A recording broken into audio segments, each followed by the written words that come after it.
Timu ya taifa ya Tanzania, Taifa Stars, imefanikiwa kufuzu kwenda hatua ya 16 bora kwenye ile michezo ya AFCON 2025 mara baada ya kwenda sare ya goli 1-1 dhidi ya timu ya taifa ya Tunisia. Lakini kuna vitu ambavyo hawajavielewa kwenye hili kundi letu, ambapo ukiangalia goal difference Tanzania pamoja na timu ya taifa ya Angola tulikuwa tunalingana kila kitu. Yani magoli ya kufunga na kufungwa ukitoa, tunamaanisha goal difference ilikuwa ni goli 1.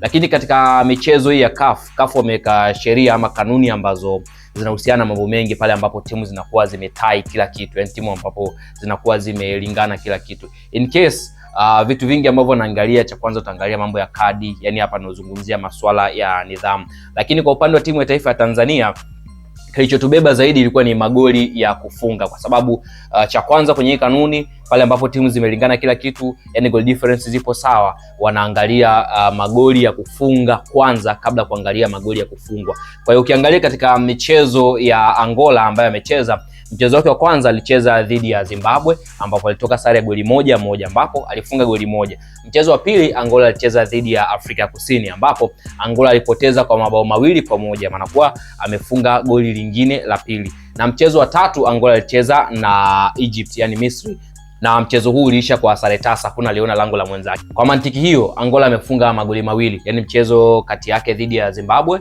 na mchezo kati yake dhidi ya Afrika Kusini. Lakini kwa upande wa Tanzania, mchezo wa kwanza dhidi ya timu ya taifa ya Nigeria tulipata goli 1, mchezo wa pili dhidi ya Uganda tulipata goli 1 tena, na mchezo wa tatu dhidi ya Tunisia tulipata goli 1. Kwa hiyo tuna magoli 3, na magoli ya kufungwa sisi tumefungwa magoli 4, ambapo tumefungwa magoli 2 na timu ya taifa ya Nigeria, lakini tumefungwa goli 1 na Uganda, kisha tukafunga goli 1 tena na Tunisia. Kwa hiyo tumefungwa magoli 4 na tumefunga magoli 3. Goal difference ni 1, lakini tumefunga magoli 3, tofauti na Angola ambaye yeye alifunga magoli 2 lakini amefungwa mabao 3. Kwa hiyo ndo tofauti yetu hiyo, kwamba sisi katika magoli ya kufunga tupo juu, tumefunga magoli 3.